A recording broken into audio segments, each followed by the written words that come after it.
coming off of a fantastic 5-1 win over Hull City, Liverpool have been smashing opponents, and you would imagine there will be more smashing to be done this weekend as the Reds travel to take on Swansea City in the early game of Saturday's action in the Premier League.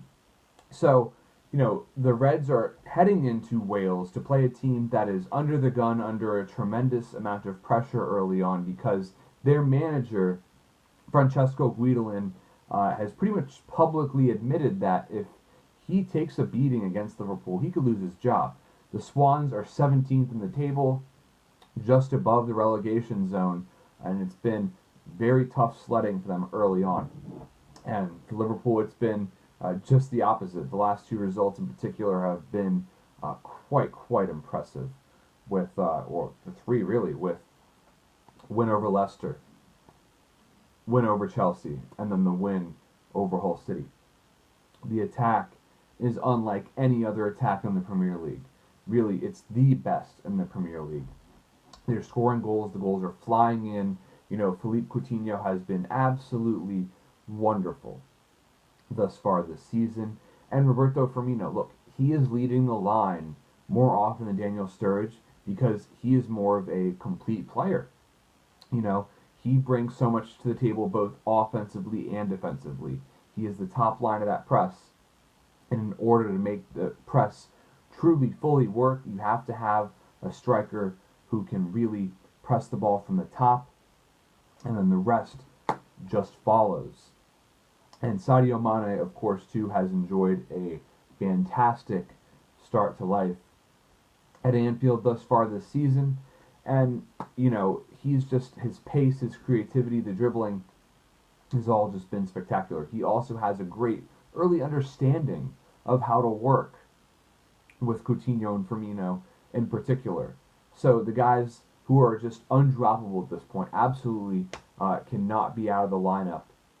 Those three, along with Adam Lallana. Adam Lallana has become so crucial and integral to everything Liverpool do.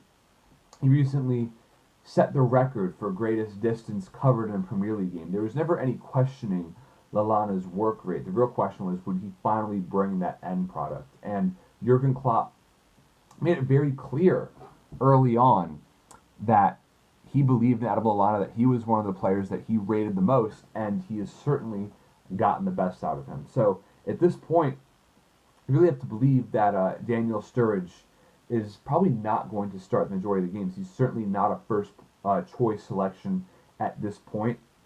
Does not offer the same all-around capabilities that Firmino has leading the line. But if you were to incorporate Sturridge alongside Coutinho, Firmino, Mane, and Lallana, then Jordan Henderson or Gini Wijnaldum would have to be dropped. Now, I don't see Jurgen Klopp doing that at this point in time. Wijnaldum has enjoyed a great start to Liverpool thus far, and Jordan Henderson, of course, is really starting to pick things up. After that debacle at Burnley, really just took his game to another level. Everyone loves to mention his goal of the season candidate against Chelsea, but he's really getting it done with his passing, his pressing, and his leadership to his captain. I'm not sure if Liverpool has a true bona fide captain just yet, but Henderson's the closest thing to one. However, I do think in time, Emre Can should challenge and eventually overtake Henderson's spot because he is just more of a natural holding midfielder.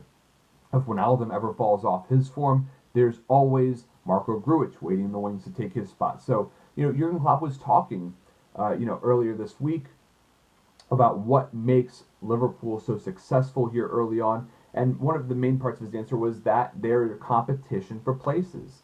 Guys knowing that their places are not safe, that they're not guaranteed, that means that complacency is not going to be a factor at all. Therefore, they're going to fight for their place, they're going to fight for the team, and fight for victory week in and week out. And that's exactly what's been happening so far this season.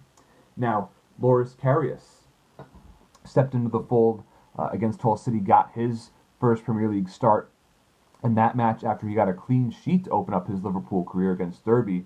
And, he looked pretty good, in that match. Didn't really get tested all that much. He was not at fault for the goal that he conceded. I'm certainly excited to see how he fares in his second match. And looking at Swans, all right, they do not have a team that you would say, wow, that's a really solid squad. They will have no problem staying up. They're going to be battling relegation, make no mistake.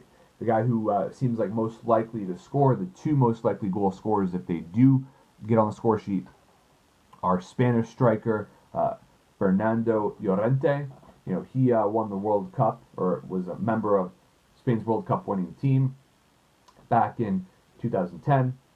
And, you know, also Euro 2012 as well. Gylfi Sigurdsson, things did not work out so well for him at Tottenham, but he has had a great return to Swans. He has really been able to score goals, play creatively, and really just fit right back into that side.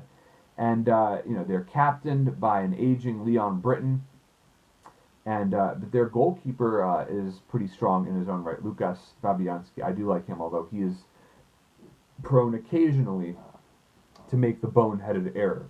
That being said, there's no reason why Liverpool should not win this game. Now, the Reds traditionally have struggled on matches heading into the international break, but it would be great for the Reds to keep flying high, to build and consolidate this momentum moving forward, even if it is at the expense of Wiedeland's job.